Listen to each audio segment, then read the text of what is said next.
After deciding to marry my boyfriend, Ethan, and visiting his family's home to greet them on the day, I found myself being rejected by all his relatives who said, "Don't ever contact us again. We don't want to hear your voice." Perhaps because of their upbringing, being doted on for their good looks, my mother-in-law and sister-in-law were harsh and jealous towards anyone who possessed something they did not. Unfortunately, I became the target of their envy. Both my father-in-law and brother-in-law, without any resistance, joined them in rejecting me. Several months ago, I was able to exact a grand revenge on these four. My name is Amy.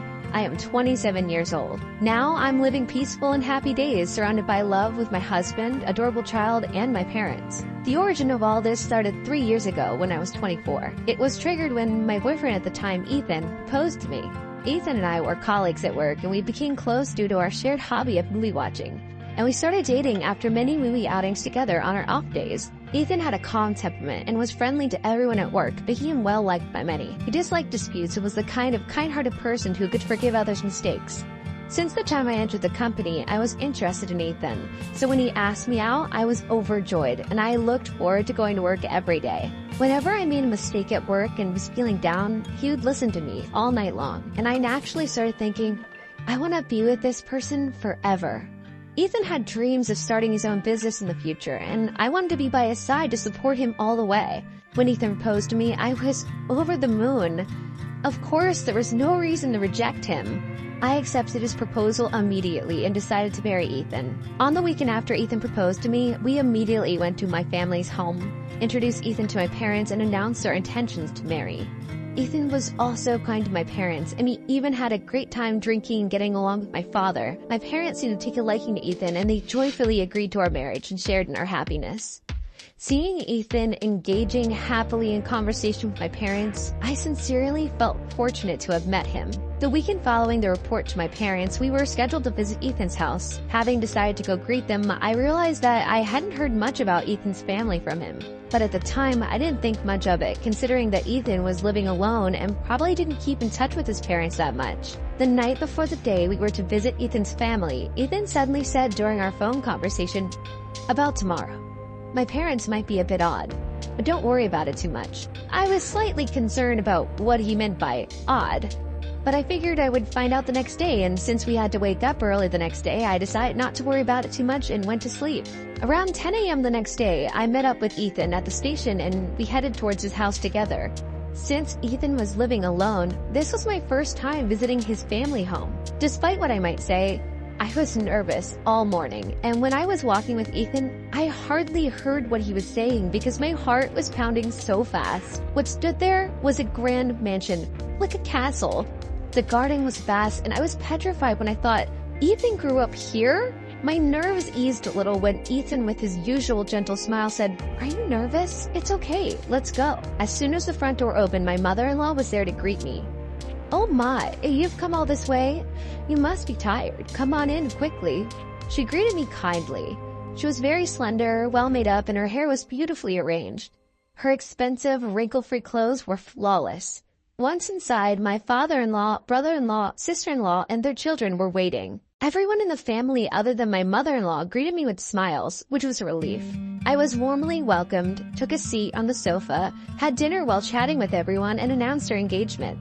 Ethan's family was very pleased, especially my mother-in-law and sister-in-law were excited, saying, "We're so happy to have such a cute girl join our family." I was moved by the warm welcome from these people. The pleasant conversation continued. Ethan's family were very talkative, and according to the stories that came up, my father-in-law ran a company that sold package tours, and my brother-in-law who lived with them was working there as an executive director, intending to take over the company in the future. My mother-in-law and sister-in-law were housewives, supporting their husbands' lives, and they were living gracefully, attending dance classes and flower arrangement lessons during the day.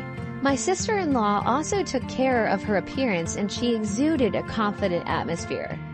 My father-in-law was very kind, always smiling at me and making me feel at ease by bringing up various topics so that I wouldn't be nervous. I was sincerely glad he seemed like a fit person. At that moment, a certain conversation with my father-in-law broke the harmonious atmosphere. "Amy, I heard that you work at the same company as Ethan. Are you a contract employee there?"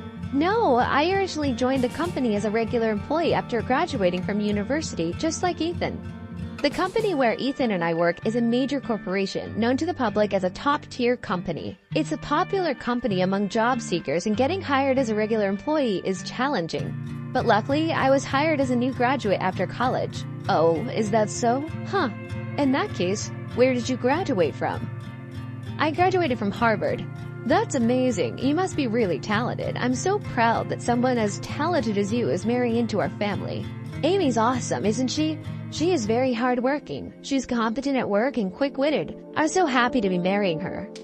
My father-in-law and Ethan praised me so much it was embarrassing. In fact, I went to a top-tier university in the US, and I studied hard during my high school years, even at the expense of my sleep. My parents, who didn't have much money, worked hard to get me through college. I was determined to attend a good college, land a decent job, and someday definitely give back to my parents. I've been striving towards that with all my heart. Caught up in a lively conversation with the two others, I noticed that my mother-in-law and sister-in-law had gone quiet. I thought, oh no, and I desperately sought a change in the conversation. And noticing a beautiful arrangement of fresh flowers on the table before me, I asked, "Mother-in-law, that flower arrangement is lovely. Did you put it together?" To which she responded somewhat gruffly, "What?" As if you, a professional working in a top-tier company, have any interest in housewives' time-killing activities. Confused, I wondered why her demeanor had changed when just a moment ago she was speaking with a smile. As if in agreement with my mother-in-law, my sister-in-law chimed in saying, "From your point of view, Amy, with your high education, you probably think all us uneducated housewives can talk about is flowers." I hadn't meant it that way at all. Not knowing what to say, I felt a lump in my throat, nearly bringing me to tears. Ethan quickly interjected, "Hey, both of you, stop that. Amy isn't the type to look down on people." Ethan's words were a comfort, but I couldn't bring myself to apologize or say anything, so I just kept my head down. Glancing around, I noticed my father-in-law, who had been drinking since noon, snoring and passed out on the sofa. My brother-in-law was clearly bored, yawning and scrolling through his phone, making the atmosphere in the room really intense. Then, at Ethan's suggestion, maybe it's about time we wrap this up, I was finally released from my uncomfortable atmosphere. On our way back to the station, Ethan apologized. "Sorry about today. My mom and sister have a high pride. They're particularly sensitive about their high school graduate." From what Ethan told me later, my mother-in-law had been working at a flower shop right after high school, where my father-in-law had spotted her and fallen in love at first sight. My mother-in-law was certainly a beautiful woman. She had many customers coming into the flower shop just to see her. Every day, my father-in-law would frequent the flower shop, and after relentless pursuit, they started dating and eventually got married.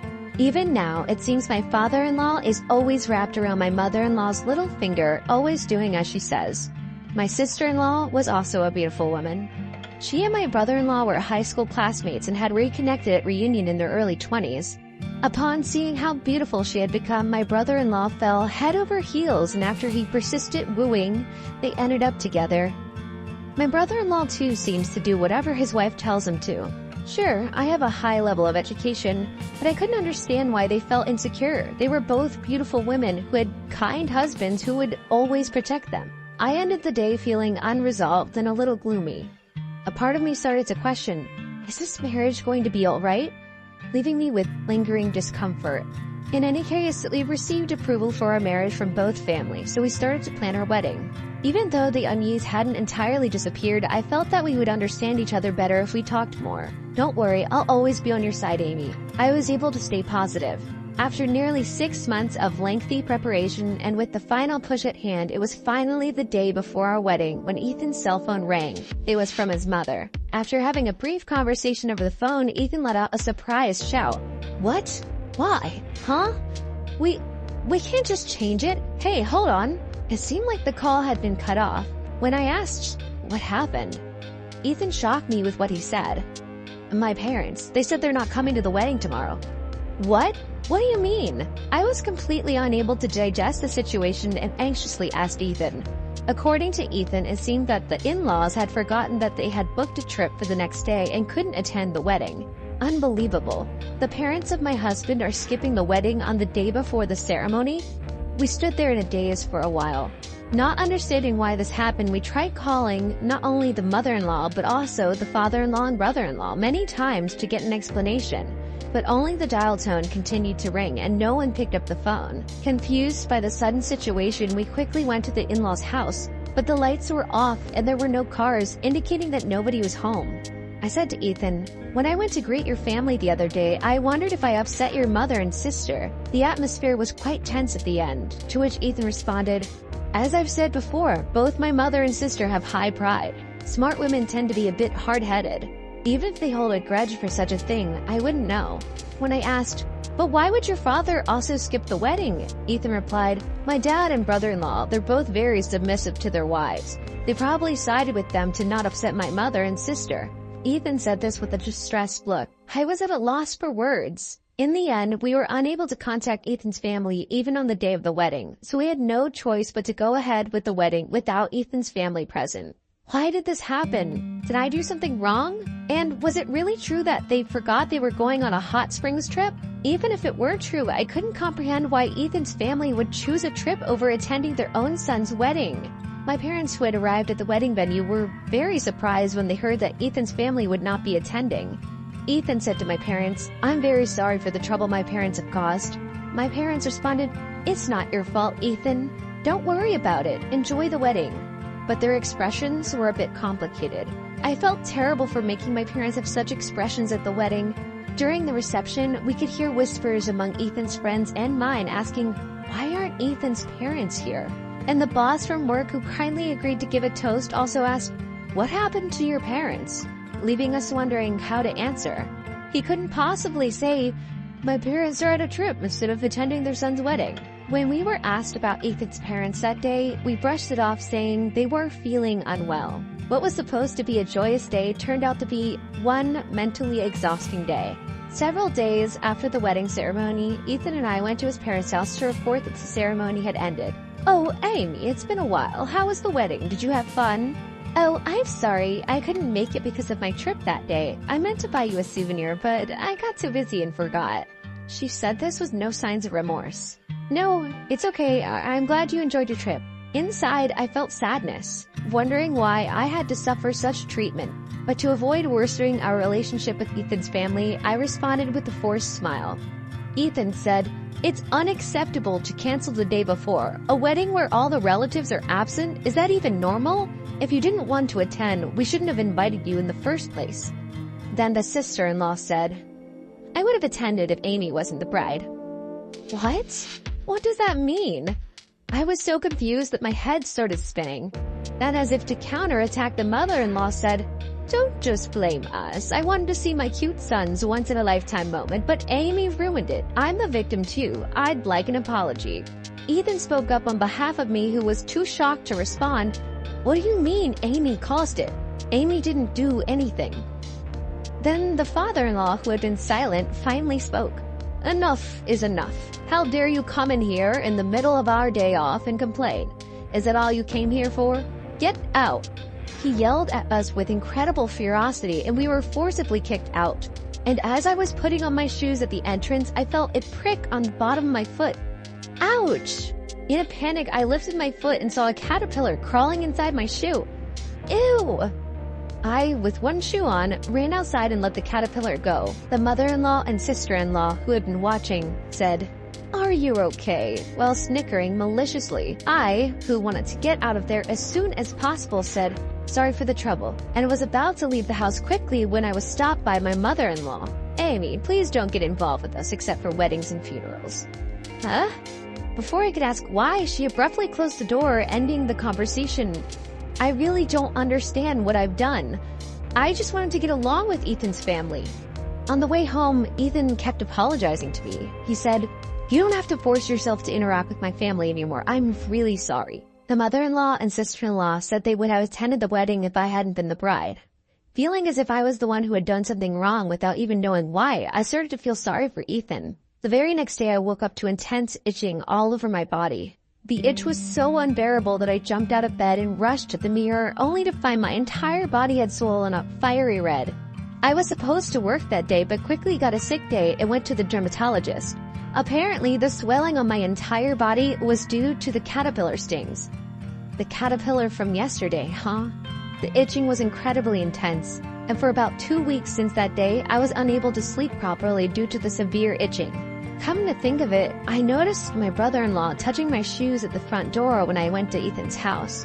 The old me would have thought a caterpillar had just accidentally crawled in, but at that time, I felt nothing but distrust towards my in-laws. A month after that, Ethan was hospitalized due to ill health. He had been complaining of frequent stomach pains for a week before being hospitalized, so I, who was worried, forcefully made him take a day off from work and took him to the hospital, where he was told that he probably had a gastric ulcer and needed to be hospitalized for further tests. I was told not to contact them unless it was for a wedding or a funeral, so I hesitated, but I thought that it was not something to keep secret from Ethan's parents, so I plucked up the courage and called my in-laws. Hello? My mother-in-law picked up the phone. While the phone was ringing, I couldn't stop my hand from shaking, and I felt nauseous the moment I heard my mother-in-law's voice. That's how much I had come to dislike my mother-in-law. Hello, it's Amy. I'm sorry I haven't been in touch. What is it this time?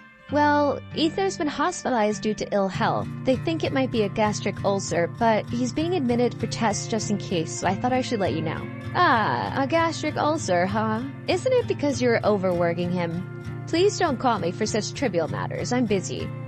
Trivial matter? Don't you care about Ethan? I don't want to hear your voice. I'll tell you clearly because you seem dull. I don't want to have anything to do with you from now on, so please don't contact me again. I'm worried about Ethan. That's why I'll call him directly. Then my brother-in-law suddenly came on the phone. Look, you're too persistent. Read the room a little. I don't know if Ethan's been hospitalized or what, but it's annoying to have you contact us every time. He hung up the phone unilaterally. The moment I heard the sound of the phone hanging up, I felt like something inside me had snapped. The in-laws who mercilessly threw harsh words at me, the mother-in-law who said don't contact us even though her own son was hospitalized, and the entire family of in-laws who rejected me unilaterally, I couldn't forgive them. You don't want me to contact you again because it's a bother? I don't want to have anything to do with that strange family. I will never contact them again, no matter what happens. After that, there were no significant abnormalities in Ethan's test results, and it turned out to be a mild gastric ulcer, so he took medication for a while and his health improved significantly. Of course, I explained the whole situation to Ethan. Ethan, with a look of resolve on his face, told me, "Let's stop getting involved with my family. The only person that matters to me now is Amy. If they can't accept Amy, then even if we're connected by blood, they're not family to me." A year after that happened, Ethan finally left his job and realized his long-standing dream of starting a software sales business.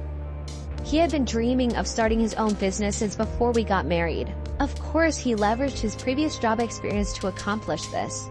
Ethan worked harder than anyone else at his job to achieve this. Although we're still at the starting point, I was happy to see even a bit of Ethan's dream becoming a reality. And our happiness continued. A year after he started his business, a healthy baby boy was born to us. My parents were overjoyed at the birth of their grandchild. Despite the nearly 2-hour journey from my house to theirs, they visited us frequently, making each day extremely blissful. Naturally, we did not report the birth of our child to Ethan's parents. Well, even if we had, they probably wouldn't have cared anyway, so it doesn't really matter. We didn't hear a thing from Ethan's parents after the phone call. Feeling relieved that we didn't have to deal with that peculiar family anymore was somewhat comforting. Then, several months later, something happened. The new coronavirus began to spread globally, and our country also declared a state of emergency and called for people to refrain from going out. Watching the news, all we saw were discussions about coronavirus. As the call for non-essential outings to be refrained grew louder, it was clear that the restaurant and tourism industries were severely affected. My heart ached for them. Suddenly, I wondered how the package tour company run by Ethan's father was doing, but it was none of my concern. No, I might have even cracked a smile imagining the state of his father's business. Despite the circumstances, Ethan's business was doing very well. While there was some instability in our income when we first started the business, recently our income has been higher than when Ethan was an employee and everything was going well. Around this time, Ethan started to receive a lot of calls from his parents' home. However, Ethan seemed to be avoiding getting involved with them, and he didn't pick up the phone even when he noticed the calls. There were also some voicemails left, but because he decided not to be involved with his family anymore, he ignored them without even listening to them. I often told Ethan, you don't have to worry about me. It's okay to get in touch with them. From my perspective, I despise his family. But for Ethan, they're his family who raised him, and I felt guilty making him cut ties with his parents because of me. However, Ethan told me, as I've said before, Amy is the most important person to me, not my parents. If they can't accept Amy, even if they are my parents, I can't value them. I felt sorry, but also happy for Ethan's unwavering kindness. Ethan was still receiving calls from his father and mother every day, all of which he ignored. Then one day, a letter arrived from Ethan's family home. The letter simply stated, "Our business is on the verge of bankruptcy and we have some financial matters we'd like to discuss. We need to talk as soon as possible." Pretty audacious for someone who had cut ties with us. Their nerve was just as strong as ever, and they demanded urgent contact. Of course we didn't get in touch. Let him suffer. That's what he deserves. Next thing I knew, my cell phone was ringing. I didn't notice the call as I was at work, but a voicemail was kindly left for me. It seemed like Ethan had not been answering his phone. So, the caller had reluctantly reached out to me instead. It's quite audacious, especially when I had told them not to contact me. Reluctantly, I decided to listen to the message that was left on my voicemail. All I got was a message saying, "Is this Amy's number? If Ethan continues to ignore me, I'll come knocking. Let him know." That's all it said. 2 days after the voicemail was left, Ethan had the day off because it was Saturday. We were enjoying a leisure family day at home. We had just finished lunch and were discussing what to do for the rest of the day when the doorbell rang. When I checked the monitor, there stood my 4 in-laws. Seeing my shocked face, Ethan came over to check the monitor as well. Ethan let out a heavy sigh and said to me, "You don't have to answer. They'll give up and leave if we don't open the door." However, I said, "It's fine. They've come all this way, so we should let them in. It's kind of pitiful." Ethan thought for a moment, then said, "Okay," and unlocked the door. Pitiful? No way would I ever feel that way about such diabolical in-laws. I purposely didn't tell Ethan about the voicemail. All of this was to lure them into our home. Of course, my shock at seeing them through the monitor was just an act. I knew they would show up sooner or later. There was a reason why I let Ethan's parents into our house. The real retaliation is yet to come. It's time for a full-scale confrontation. The entire in-law family had come to our front door. As soon as the door was open and the 4 of them marched in without a hint of restraint, spoke in a frustrated tone, "How long does it take to just open the door?" Such a bunch of ill-mannered people, it's unbelievable. As soon as they entered the house, Ethan's mother saw our son happily playing with his toys on the floor and said, "Whose child is this?" I responded, "He's our son." "Ah, I remember now. You said not to contact you anymore, so I didn't report it. But I don't think you're interested in anyway, so whether or not I report it makes no difference." Upon hearing this, Ethan's mother stared at me with a look of contempt and muttered under her breath, "You are so cheeky." I was starting to enjoy the situation and asked Ethan's father, "So what brings you here today? If you wanted to visit, you should have let us know in advance." Ethan's father responded, "Didn't you read the letter?" "Do you mean the one that arrived 2 days ago?" I said, to which Ethan's father angrily said, "If you read it, you should have contacted us. It said we needed to hear from you urgently." Quick to respond, I said, "Oh, you wanted me to contact you? But you said you didn't want to have anything to do with us anymore, so I didn't think it was necessary." Looking at the stern faces of the 4, it was hard for me to suppress my laughter.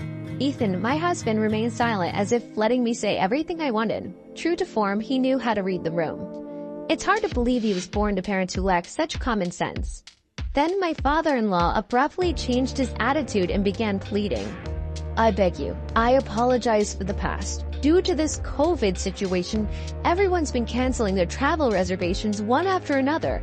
We're not getting any new bookings either, and who knows how long this situation will continue. If things go on this long, my business will be ruined, so can't you help me out with some money?" I responded, "I see, that's tough, but no. I'm afraid I have to decline. I don't want to conveniently assist someone who said they wanted nothing to do with me anymore. However, if you're really desperate, if you show me sincerity, I might reconsider." My father-in-law shouted, "What the hell?" and started to intimidate me with a furious face. But I wasn't scared anymore. I decided to handle things my way.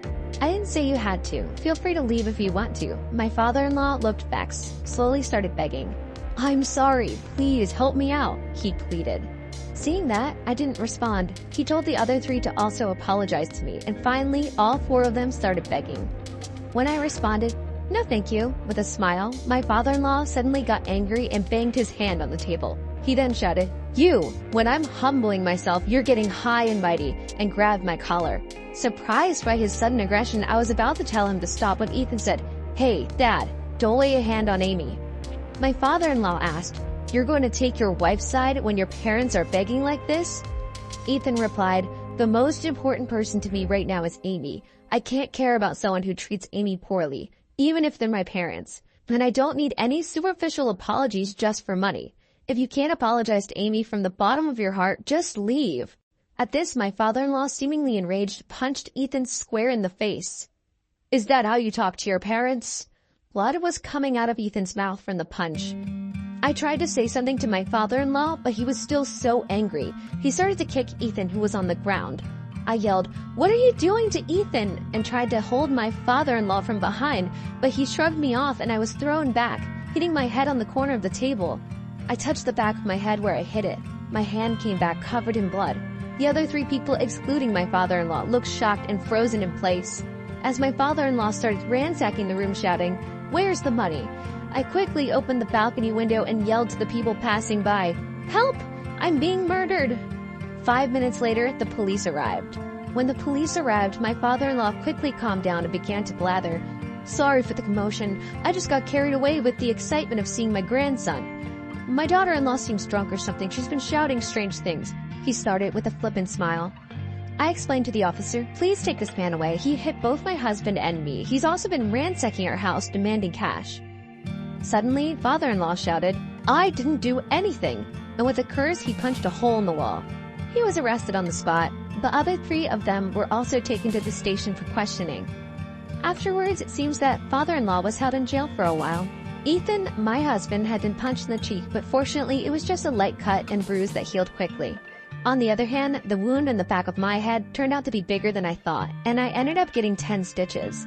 I feel guilty for causing Ethan to get hurt as a result of luring my in-laws to our house for my revenge. But I'm glad that they have stopped asking for money, seemingly regretting their actions. From what I heard later, as I expected when they first met me, father-in-law praised me and both my mother-in-law and sister-in-law became jealous. The 2 of them apparently instructed father-in-law and my brother-in-law to act coldly towards me.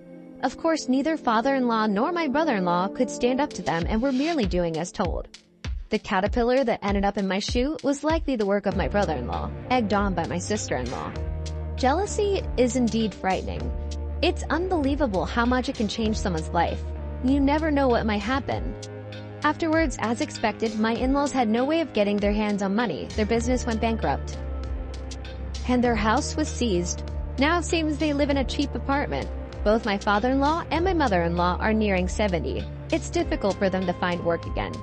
My brother-in-law had been working at father-in-law's company, but taking advantage of being the boss's son, he didn't work seriously and seemed to spend all day at the casino. Approaching 50 with no useful skills, it's hard for my brother-in-law to find a job, and it seems he's now making a living with a part-time job at a convenience store. My sister-in-law had been a stay-at-home wife with no significant career, as she seemed to be job hunting at employment agencies and the like. However, due to her selfish personality, she kept complaining about this and that and couldn't hold a part-time job down for long. Now, she seems to be cooped up at home. A little after that incident, my father retired and we decided to live together with my parents. The person who proposed living together was none other than Ethan. It was because I am an only child and he was concerned about my parents' life in their old age. I've returned to work now, and my parents take care of our son during the day, so I feel secure balancing childcare and work. Ethan, my beloved husband, and my kind parents. And of course, my son, who is my treasure. Life with them is the happiest. I resolve never to forget to be grateful for this happiness.